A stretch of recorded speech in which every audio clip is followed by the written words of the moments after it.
Hello guys, welcome to my YouTube channel HSC study में आप सभी का स्वागत है। आज हम अपनी नई क्लास लेने जा रहे हैं हरियाणा जीके की। ये इस चैनल की फर्स्ट हरियाणा जीके की क्लास है और हरियाणा जीके में ये जो हमारा एग्ज़ाम होगा ग्रुप डी का, इसमें 25 नंबर की हरियाणा जीके आएगी और आज हम इसी के बारे में इसका फर्स्ट चैप्टर डिस्कशन करेंगे कि हरियाणा कैसे बना और क्या क्या कठिनाइयाँ हमने देखने को मिली जब हरियाणा बना। कब किसने डिमांड रखी, कैसे, कब कौन कौन नेता सामने आए थे और कब किसने अनशन किया था। तो ये सब हम इसमें डिस्कशन करेंगे। तो ज़्यादा टाइम ना लेते हुए चलो हम शुरू करते हैं हम हरियाणा के बारे में। और हाँ, शुरू करने से पहले मैं एक बात आप सभी को ये कहना चाहता हूँ कि इसमें हरियाणा का ये जो है जो आधुनिक पार्ट है, इसकी हम पहले डिस्कशन करेंगे। जो हिस्ट्री है, कुछ बच्चे ये सोचेंगे कि हिस्ट्री नहीं पढ़ाई सर ने हरियाणा की, तो हम बता दें कि हम जो इतिहास है, जैसे मध्यकालीन इतिहास हो गया या प्राचीन इतिहास हो गया हरियाणा का, इसको हम बाद में डिस्कशन करेंगे क्योंकि ये पोर्शन थोड़ा ज़्यादा हैवी है, इसलिए हम इसको थोड़ा बाद में डिस्कशन करेंगे। अभी हम थोड़ा ऊपर ऊपर से जान ले कि हरियाणा बना कैसे, क्या क्या थे इसमें, कौन कौन व्यक्ति थे आए इसमें हरियाणा को बनाने में सहायता की। तो चलिए अब हम शुरू करते हैं इसमें। जो हमारा हरियाणा है ये, तो इसका जो समझ आता हूँ थोड़ा रुकावट के लिए। तो चलिए अब हम शुरू करते हैं हरियाणा जी के। हरियाणा का गठन हम सबसे पहले पढ़ेंगे कि हरियाणा कब बना। जो हरियाणा था हमारा, शुरुआत से ही इसमें हरियाणा की कहीं बातचीत होती थी, जैसे ऋग्वेद थे हमारे, कई ग्रंथ थे, इनमें हमारी बात होती थी। हरियाणा को विभिन्न विभिन्न प्रकार से नामों से पुकारा जाता था, तो इसके बारे में भी हम चर्चा करेंगे। तो जो हरियाणा बना, तो सभी स्टूडेंट को मैं कहना चाहता हूँ कि कॉपी पेन अपना साथ में लेके बैठे और अपना नोट्स बनाए। इसमें से जो मेन मेन चीज़ें हैं मैं कुछ बताऊंगा, कुछ इसमें नोट्स में हैं, अपने उतारते रहे कॉपी में और ध्यान से अपने नोट्स बनाए ताकि वो आपकी जब परीक्षा हो तो आपको बहुत हेल्प करें। तो चलिए हरियाणा के बारे में जान लेते हैं कि जब हम हरियाणा था, लगभग जब हमारा देश आज़ाद नहीं हुआ था, तब हमारा हरियाणा जो अंग्रेज़ों के अधीन था और पंजाब का ही हिस्सा था। इसको पूर्वी पंजाब बोलते थे और ये लगभग 1948 तक पूर्वी पंजाब का ही हिस्सा रहा था। लगभग वैसे तो हरियाणा 1 नवंबर 1966 को बना, लेकिन 1948 तक हम इसको मान सकते हैं, 47 तक सॉरी, मान सकते हैं कि तब जब हमारा देश आज़ाद हुआ था ना, तब से इसकी डिस्कशन शुरू होने लग गई थी। हमारा कुछ पोर्शन ना इससे अलग हो गया था पंजाब से, मतलब बातचीत शुरू हो गई थी उस वक्त। तो तब से हम थोड़ा थोड़ा ये था कि कटाव महसूस होने लग गया था इससे, पंजाब से। तो जब ये सबसे पहले मांग उठाई थी, जब हरियाणा और पंजाब इकट्ठे थे, सबसे पहले उठाए थे ये पीरजादा मोहम्मद हुसैन जी थे हमारे। और ये जो थे मुस्लिम लीग के सदस्य थे और ये अधिवेशन हुआ था 1925 का। ये 1925 का ये अधिवेशन हुआ था, दिल्ली का अधिवेशन हुआ था, मुस्लिम लीग का अधिवेशन था। और ये जो अधिवेशन ये स्पेशल हरियाणा के लिए नहीं हुआ था। ये जो मुस्लिम लीग थी ये, हाँ ये मुस्लिम लीग थी हमारी, इनका हर साल ईच ईयर ये होता था, जैसे कांग्रेस का होता था, तो हर साल ये होता था। तो उसमें एक थे हमारे पीरजादा मोहम्मद हुसैन जी, जिन्होंने 1925 में आवाज़ उठाई थी कि हरियाणा को अलग स्टेट बनाया जाए और उसको पंजाब से हटा करके इसमें दिल्ली में मिलाया जाए इस प्रांत को। तो उन्होंने उठाने के बाद इसमें कुछ बदलाव आए तो फिर ये मुद्दा ऐसे ही दबा दिया क्योंकि ये अधिवेशन था। उसके बाद धीरे धीरे समय बीता। 9 सितंबर 1932 को दीनबंधु थे जो हमारे नेता थे, ये जो इन्होंने फिर मांग उठाई थी 1932 में कि हरियाणा को दिल्ली से हटाए, नहीं सॉरी पंजाब से हटाए और दिल्ली का पार्ट बनाए। ये दिल्ली फोकस में क्यों था, क्योंकि दिल्ली हमारी उस वक्त राजधानी थी ताकि, और ये हिंदी क्षेत्र भी था दिल्ली। अगर हरियाणा पंजाब से हट जाता तो एक तो इसके दो फायदे होते, एक तो वो हिंदी क्षेत्र में मिल जाता और एक वो पंजाबी जो क्षेत्र था उससे बाहर आ जाता। और ये जो दिल्ली थी ना हमारी कैपिटल थी तब भी, जब अंग्रेज़ थे 1925 के आसपास, 1932 के आसपास ये अंग्रेज़ थे तब, इसलिए दिल्ली को फोकस बनाया गया था कि ताकि हम हिंदू स्टेट में आ जाए। और उसके बाद ये हुआ था, ये जो दीनबंधु गुप्त है ना, इसका जो रियल नेम था वो था रतिराम। रतिराम इसका नाम था और इसके बारे में भी मैं अलग से एक वीडियो बनाऊंगा दीनबंधु गुप्त के ऊपर। इसको जो ये दीनबंधु गुप्त नाम था ये किसने दिया, ये भी बहुत इंपॉर्टेंट है, ये भी लिख लेना आप। तो ये नाम इसको दीनबंधु गुप्त किसने दिया था, ये थे हमारे गांधी जी, महात्मा गांधी जी। तो उन्होंने इसका नाम दीनबंधु गुप्त रखा था। और इसके पीछे क्या स्टोरी है, वो क्यों दीनबंधु गुप्त को नाम, या ये बहुत बड़े नेता थे, क्रांतिकारी भी कह सकते हैं इनको, तो ये उसी कैटेगरी कहते हैं। और जब हरियाणा था, जब दीनबंधु गुप्त जी ने 1932 में कहा कि हाँ हरियाणा बनना चाहिए और इसका पार्ट अलग करके दिल्ली में रख देना चाहिए, लेकिन कुछ ऐसे महान थे, अनुभव थे, कुछ नेता थे, कुछ संघ थे जो हरियाणा बनने का विरोध करते थे। तो उसमें थे, एक तो थे हमारे हिंदू महासभा, एक जनसंघ पार्टी। इनका ये कहना था कि हमें हरियाणा को दिल्ली में नहीं मिलाना चाहिए, हमें उसका पंजाब में ही उसका पार्ट रहना चाहिए, क्योंकि पंजाब जो था इसमें हिंदू महासभा में जब हुआ था ना, ये नहीं चाहते थे कि पार्टीशन हो, क्योंकि हम उस आधार पे कर नहीं सकते थे, क्योंकि एक तो तरफ था हमारा देश गुलाम था और तब हिंदू महासभा जनसंघ पार्टी देश के लिए लड़ रही थी कि ताकि देश आज़ाद हुआ। तो ये नए मसले में नहीं पढ़ना चाहते थे, इसलिए इन्होंने विरोध किया। इन्होंने कोई विरोध नहीं था, तो इन्होंने ना कोई मुद्दा नहीं था कि हम क्यों इस पंगे में पड़े, हमें अपने देश के लिए लड़ना चाहिए ताकि हमारा देश आज़ाद हो सके। तो इन्होंने इस मसले से दूर जाना ही बेहतर समझा। जी, बेहतर समझा, इसीलिए तो इनका भी, तो ये हमने इसके बारे में पता किया कि हरियाणा की डिमांड कब कब से शुरू हुई। जैसे कि पीर मोहम्मद हुसैन जी ने 1925 में अधिवेशन में मांग उठाई, 1932 में दीनबंधु गुप्त जी थे, इन्होंने आवाज़ें उठाई और इसका विरोध किया हिंदू महासभा ने, जनसंघ पार्टी ने। इसके बाद हम जब आज़ाद हुए, अगर कुछ इसमें फंबल लगे या कुछ रुकावटें आए तो मैं ना क्षमा चाहता हूँ, क्योंकि ये मेरी फर्स्ट वीडियो है, इसलिए बच्चों को मैं कहता हूँ कि आगे आगे जाके बहुत क्लियर वीडियो आपको मिलेगी। ये फर्स्ट मेरी वीडियो है, फिर भी मैं अपनी पूरी कोशिश कर रहा हूँ ताकि आपको एक अच्छा कंटेंट और अच्छे तरीके से पढ़ाया जा सके। तो चलिए अब हम आगे बढ़ते हैं अपना।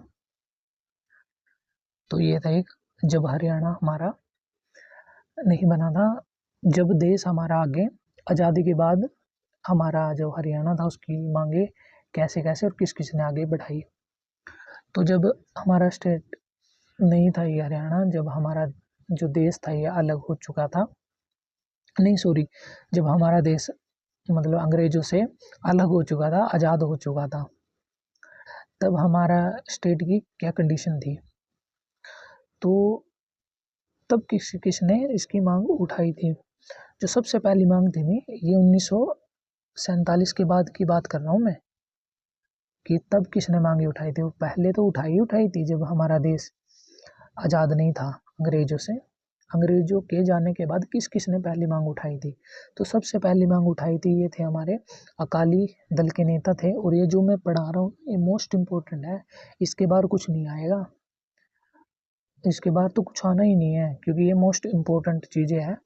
क्योंकि हम जब किताबें पढ़ते हैं ना, उसमें बहुत लेंथी चीज़ें होती है, उसमें से पढ़ के तब जाके ये नोट्स तैयार किए हैं कि क्या इम्पोर्टेंट है क्या नहीं है। तो प्लीज़ आप पूरा फोकस करना है इस पे, शब्दों पे ना जाके भाव को ज़्यादा महत्व देना है इसमें कि क्या पढ़ाया जा रहा है। तो चलिए हम अपने टॉपिक से नहीं भटकते हैं। तो आज़ादी के बाद जो हमारा हुआ था, सबसे पहले मांग उठाए थे 1948 में। एक हमारे ना अकाली नेता थे तारा सिंह जी। तो इन्होंने ना सबसे पहले मांग उठाई थी 1948 में कि हमारा देश आज़ाद हो। तब ना इसकी ना आवाज़ थोड़ी दबा दी थी, इसे ना किसी बुक में नहीं मिलेगा, अब इंटरनेट पे सर्च करोगे तो मिल जाएगा। तब ना अकाली नेता तारा सिंह जी थे, इन्होंने आवाज़ जरूर रखी लेकिन इनकी आवाज़ दबा दी थी, क्योंकि हमारा देश नया नया आज़ाद हुआ था। उस समय ना जो कॉन्स्टिट्यूशन थे हमारे, उस टाइम जो विद्वान थे हमारे असेंबली में, उसमें संसद में बिजी थे, कॉन्स्टिट्यूशन को लिख रहे थे, बना रहे थे, उनको तैयार कर रहे थे। तब इनकी आवाज़ों को इतना इम्पोर्टेंट नहीं दिया गया, क्योंकि उस टाइम पूरे देश की चाहिए था, पूरे देश को एक कॉन्स्टिट्यूशन चाहिए था और एक नेता चाहिए था जो हमारे देश को अच्छे से संभाल सके। तो इनकी आवाज़ दबा दी थी। तो हमारे ये पॉइंट भी क्लियर हुआ। तो कुछ समय बाद जैसे साल बीता, 2 साल बीते, लेकिन फिर भी आवाज़ें उठी, क्योंकि हरियाणा और पंजाब में हिंदी और पंजाबी को लेकर डिस्प्यूट हुए। तब हमारे उस वक्त एक सीएम हुआ करते थे भीमसेन सच्चर जी। तब उन्होंने ना 2 पार्ट्स में डिवाइड कर दिया था। इस पे भी मैं एक वीडियो बनाऊंगा कि हिंदी आंदोलन जो 1957 में था वो कैसे इजाद हुआ, क्या क्या फॉर्मूला आया, तो उसके बारे में मैं एक वीडियो जरूर बनाऊंगा। तो चलिए इसको देखते हैं। भीमसेन सच्चर जी थे हमारे उस टाइम सीएम थे ये, पंजाब के, जो हमारा संयुक्त पंजाब था, संयुक्त पंजाब था ये, संयुक्त पंजाब। तो ये तब सीएम थे हरे इसके संयुक्त पंजाब के। तो उन्होंने ना 1 अक्टूबर 1949 में जब आंदोलन चलते गए, बहुत सारे भीड़ आ गई। हरियाणा के कुछ आदमी थे, जैसे रोहतक, हिसार इस साइड के थे, अम्बाला साइड के थे, उधर होशियारपुर हो गया, जालंधर हो गया, इसके जो व्यक्ति थे। तो इनमें ना एक बहस छिड़ गई थी कि हम जो पंजाबी साइड के थे वो कह रहे थे कि हम हिंदी नहीं बोलेंगे, ना पढ़ेंगे ना लिखेंगे, और जो हरियाणा वाले थे वो कह रहे थे कि हम पंजाबी नहीं पढ़ेंगे, ना ही बोलेंगे ना ही लिखेंगे, हम इस भाषा का यूज नहीं करेंगे। तब जाके भीमसेन सच्चर जी ने हार थक के, तंग आकर के 1 अक्टूबर 1949 को एक फॉर्मूला लाया, जिसको हम सच्चर फॉर्मूला के नाम से जानते हैं। तो ये सच्चर फॉर्मूला था क्या? ये सच्चर फॉर्मूला था कि जो पंजाबी वाला एरिया है, पंजाबी का क्षेत्र है जो, इसमें हम हिंदी नहीं बोलेंगे और ना ही यूज करेंगे। सेकेंडरी मतलब आप ये बोल सकते हो कि पंजाबी को पूरी तरह से पंजाबी नहीं हुआ था और ना ही हिंदी हुआ था। इसको मतलब ये था फर्स्ट पे ये, सेकंड पे हिंदी, ये ऐसे हुआ था कुछ अगर देखे जाए तो। फर्स्ट प्रायोरिटी पंजाबी थी, पंजाबी वाले एरिया में, और सेकंड थी हिंदी। ऐसे ही हरियाणा वाले में फर्स्ट थी हिंदी और सेकंड प्रायोरिटी थी पंजाबी। तो ऐसे था ये। तो लेकिन इसमें डिस्प्यूट हुए, क्योंकि जो थे वो कह रहे थे कि हम पंजाबी ही पढ़ेंगे, हिंदी नहीं पढ़ेंगे, जो पंजाब वाले थे। ले और जो हरियाणा वाले थे, जो हरियाणा के साइड, उस टाइम हरियाणा नहीं थे, जो पूर्वी पंजाब था, पूर्वी पंजाब था जो ये, हाँ ये पंजाब था, ये कह रहे थे कि हम पंजाबी नहीं पढ़ेंगे। तो इसके लिए डिस्प्यूट था, और ये सच्चर फॉर्मूला पूरी तरह से असफल था। ये आता है कि एग्जाम में कि सच्चर फॉर्मूला सफल था या असफल, तो ये पूरी तरीके से असफल था।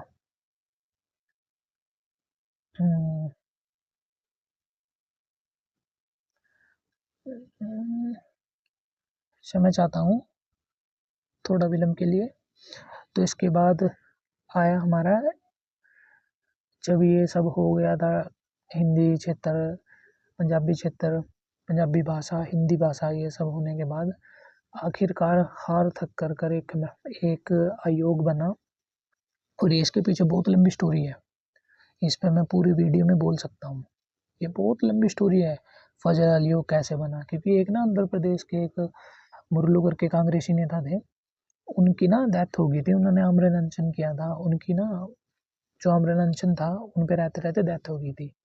ये स्पेशल हरियाणा के लिए नहीं बना था, तो उनकी डेथ हो गई थी तब जाके ये आयोग बना था। और ये पूरे मतलब पूरे स्टेट में, पूरे इंडिया के स्टेट में चल रहा था ये फजल अली आयोग। तो ये 1953 में जो था ये बना था। कुंजरू जी ये थे जो मुरलू मुरलू कुछ करके ऐसा नाम था उनका, आंध्र प्रदेश के थे। तो उनकी डेथ हो गई थी तब जाके ये बना था। और फर्स्ट 1953 में ही आंध्र प्रदेश बना था। भाषा के आधार पर भी बना था वो भी, जो स्टेट था हमारा वो भी भाषा के आधार पर बना था।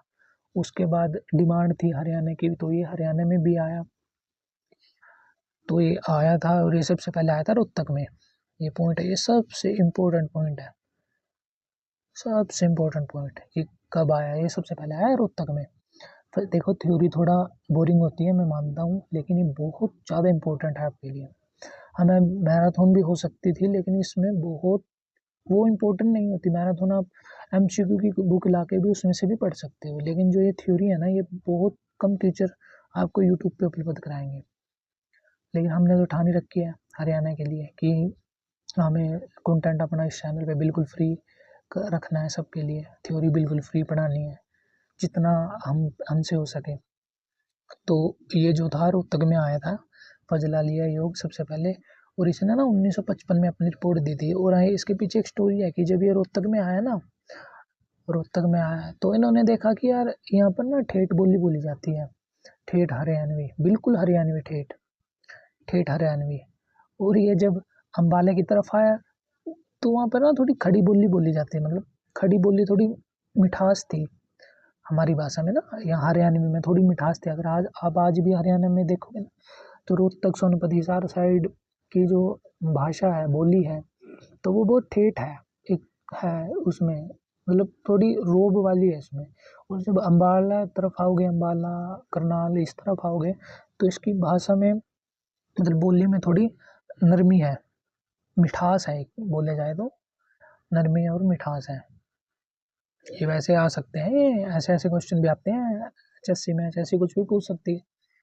अगर एचएससी हरियाणा की जलेबी के बारे में पूछ सकती है कि नेशनल मिठाई कौन सी है, तो हरियाणा कुछ भी पूछ सकता है भाई, एचएससी है, कुछ भी पूछ सकता है, तो अपना ध्यान से। तो ये सब हो गया हमारा फजल अली आयोग और रोहतक में भीमसेन सच्चारी, हमने अकाली नेता थे। इसके बारे में हम आगे भी जरूर बताएंगे कि इन्होंने क्या क्या किया था। अकाली नेता जो तारा सिंह थे, इन्होंने कैसे अनशन पे किया।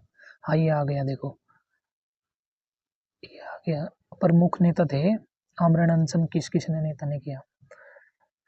तो ये सबसे पहले आ गए थे हमारे मास्टर तारा सिंह जी।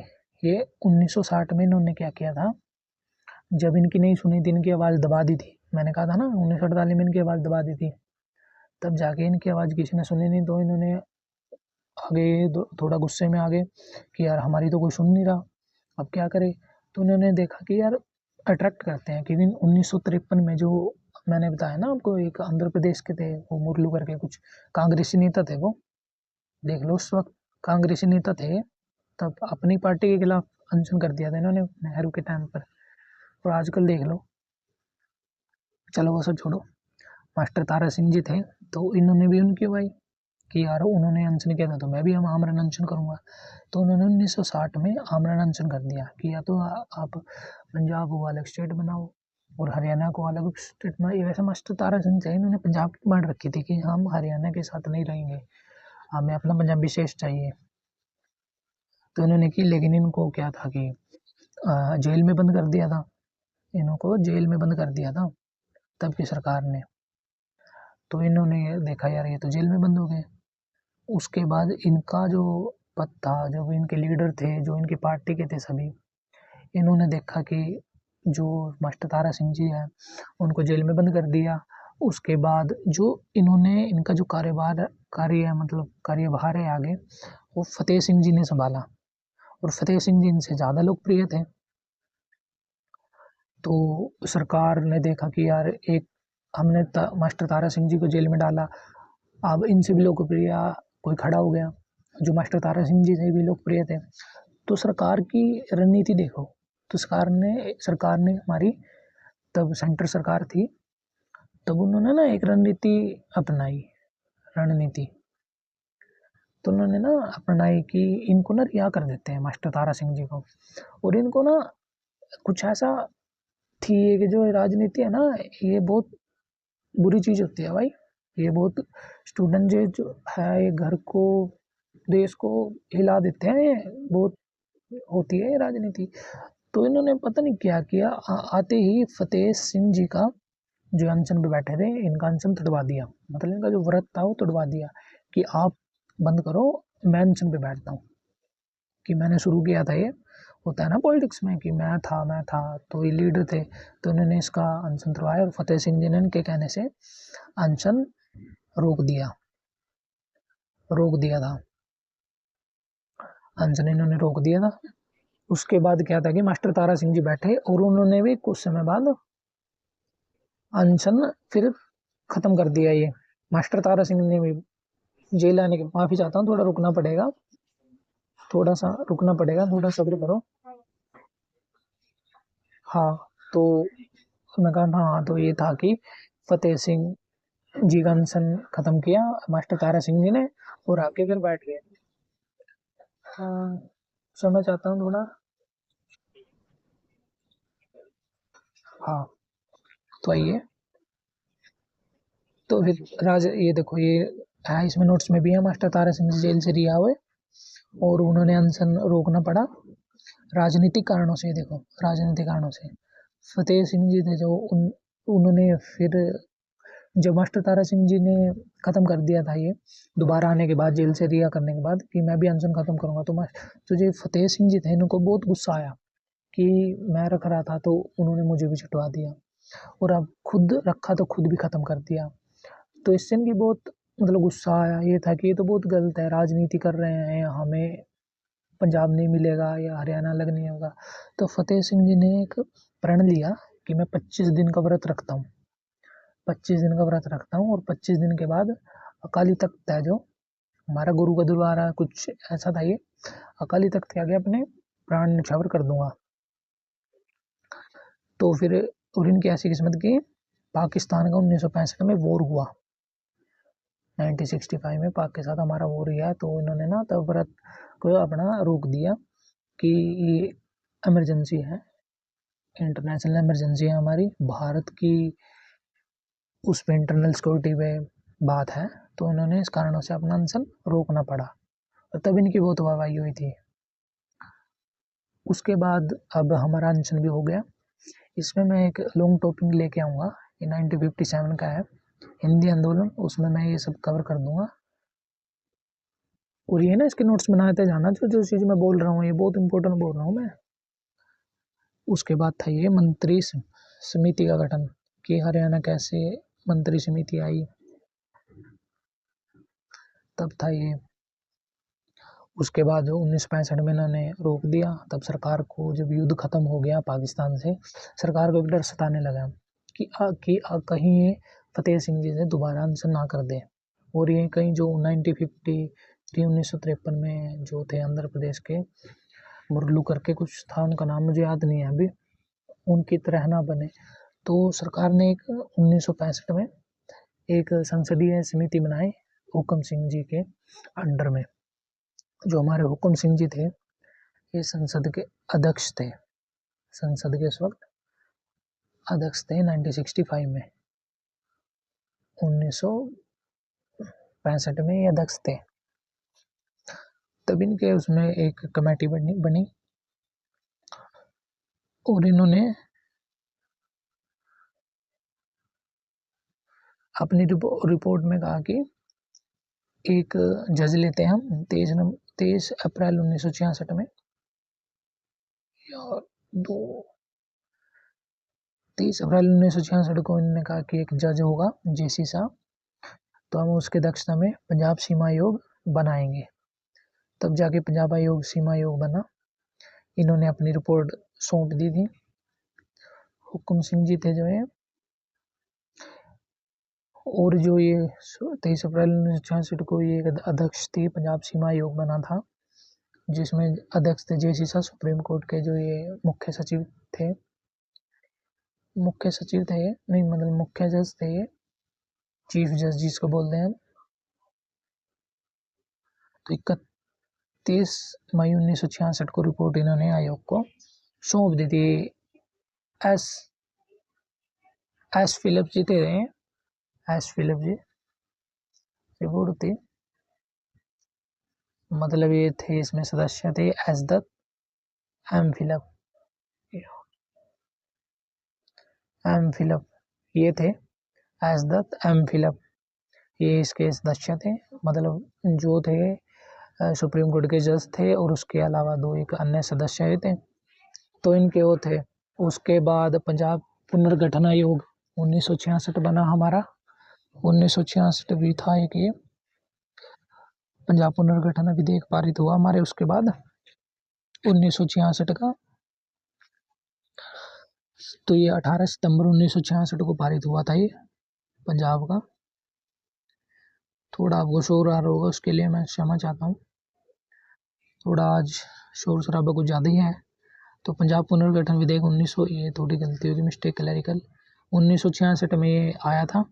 18 सितंबर 1966 को ये पारित हुआ था, और 1 नवंबर 1966 को ये बनकर तैयार हो गया था पूरा हमारा हरियाणा। मतलब इन्होंने रिपोर्ट जो सौंप दी थी ना इन सदस्यों ने, उसके बाद 1 नवंबर 1966 को ये हरियाणा बन चुका था। 17वां स्टेट बना था ये 18वें संशोधन के द्वारा।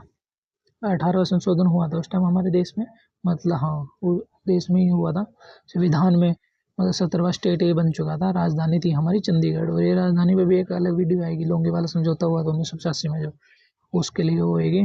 क्षमा चाहता हूँ, ये जो शोर आ रहा है आपके लिए, क्षमा चाहता हूँ, क्षमा चाहता हूँ उसके लिए।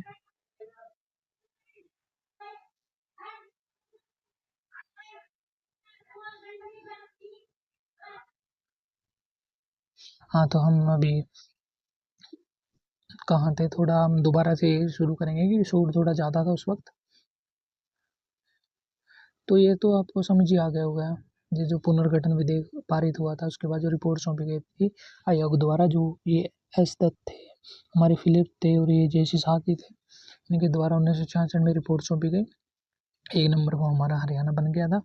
17वां स्टेट ये मैंने पढ़ाई दी आपको। 18वां संशोधन हुआ था। राजधानी थी हमारी चंडीगढ़ उस वक्त। दोनों स्टेट की राजधानी थी। इस पर बहुत बड़ा डिस्प्यूट हुआ था, और ये आज भी है। हाँ, ये आज भी है डिस्प्यूट, जो ये हुआ था चंडीगढ़ का। इसमें लॉन्ग वीडियो लेके आऊँगा, शायद आज कल में ले आऊँ मैं एक, तो हाँ कल या परसों को मैं डाल दूँगा इसमें चंडीगढ़, और ये जो मैंने बताया है जो वीडियो आएगी इस पर डाल दूँगा मैं। और ये पंजाब के अलग होने के बाद कितना हिस्सा मिला, किसको और कैसे मिला, ये जो हमारा पंजाब था, जब हरियाणा से अलग हुआ तो इसका हिस्सा मिला था पंजाब को। पंजाब का हिस्सा मिला था 35.18%, मतलब 44,212 स्क्वायर किलोमीटर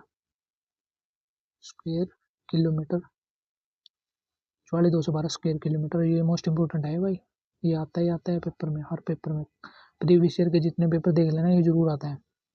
44,212 7 जिले हमें मिले थे हरियाणा के, और इसके हरियाणा के 7 जिले मिले थे हमें, कि 7 जिले आप ले लो और हरियाणा बना दो। तब 7 जिले दिए थे और हरियाणा बना दो। और इसकी ट्रिक है घर JKM, और मैं इसको बता दूँ ये कैसे करना है। इसके नक्शा था हमारा, हाँ ये रहा। तो ये हमारे 7 जिले मिले थे। टोटल डिस्ट्रिक्ट थी हमारी 7, टोटल डिस्ट्रिक्ट थी हमारी ये 7 थी। और ये थे हमारे घर JKM थी ये घर, दिख नहीं रहा इस पे यार, घर, जो घर की फुल फॉर्म में जी से था हमारा गुरुग्राम।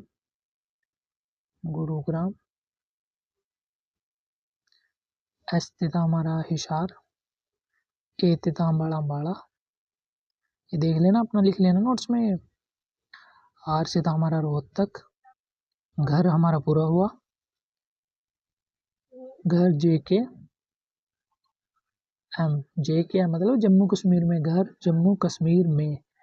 जे से हमारा हो जाएगा जींद, के से हमारा हो जाएगा करनाल, एम से हमारा हो जाएगा महेंद्रगढ़, ये हमारा महेंद्रगढ़ है। एम से हमारा हो जाएगा ये महेंद्रगढ़, जी से गुरुग्राम हमारा हो जाएगा ये रामेंद्रगढ़, ये रामेंद्रगढ़, जी से हो जाएगा महेंद्रगढ़। तो ये अपने नोट्स में आप लिख लेना। ये था इधर JKM में, मतलब जम्मू कश्मीर में। उसके बाद हमारी जैसे कि जब हमारा स्टेट बना तो हमारा जो स्टेट है वो 20वां है, मतलब एरिया वाइज है, पूरे स्टेट में 20वां है। अगर यूनियन टेरिटरी की बात करें हम उनको मिला के तो है 21। ये लिख लेना, ये दोनों इम्पोर्टेंट है भाई, दोनों इम्पोर्टेंट है, ये स्टार मार्क इम्पोर्टेंट, ये लिख रहा हूँ मैं, ये दोनों इम्पोर्टेंट है भाई, मोस्ट मोस्ट करके स्टार मार्क कर लेना इसमें।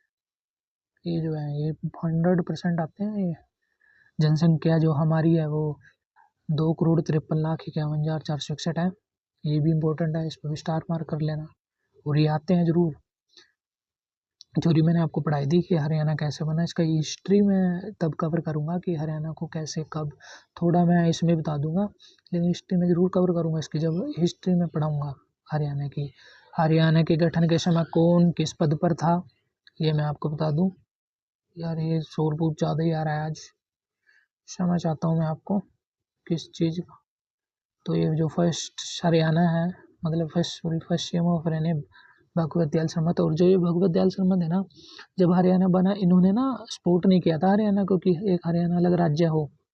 हाँ जी, यस, इन्होंने सपोर्ट नहीं किया था कि हरियाणा एक अलग राज्य बने, भगवत दयाल शर्मा जो, ये इस और इत्तेफाक देखो कि यही सीएम बन गए।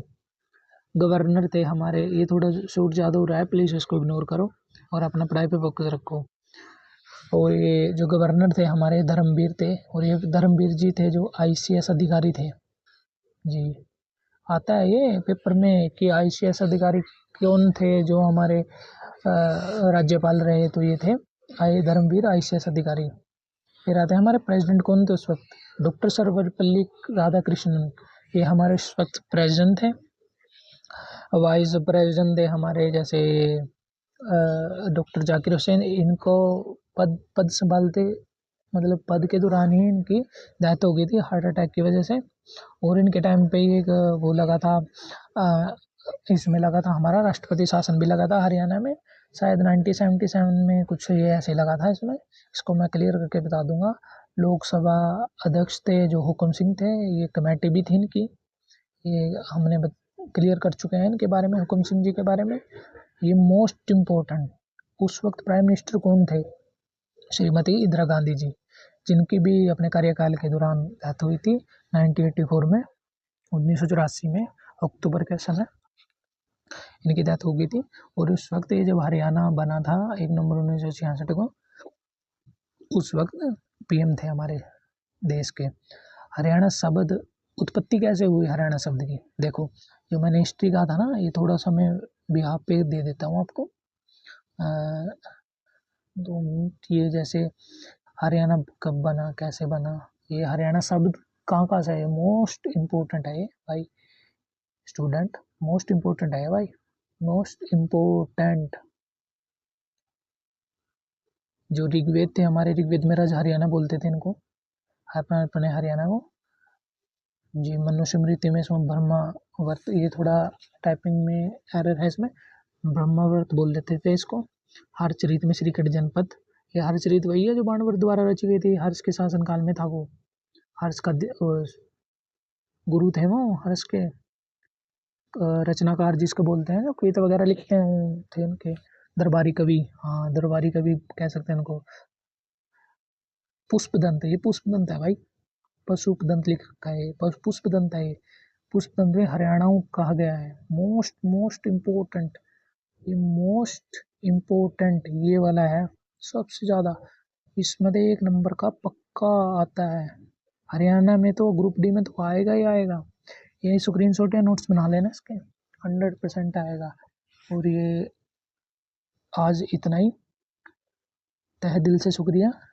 आज हमारी ये फर्स्ट थ्योरी की क्लास थी हरियाणा जीके की, इतना इनफ है हरियाणा के गठन के लिए, इतना इनफ है, इसमें से ही आएगा।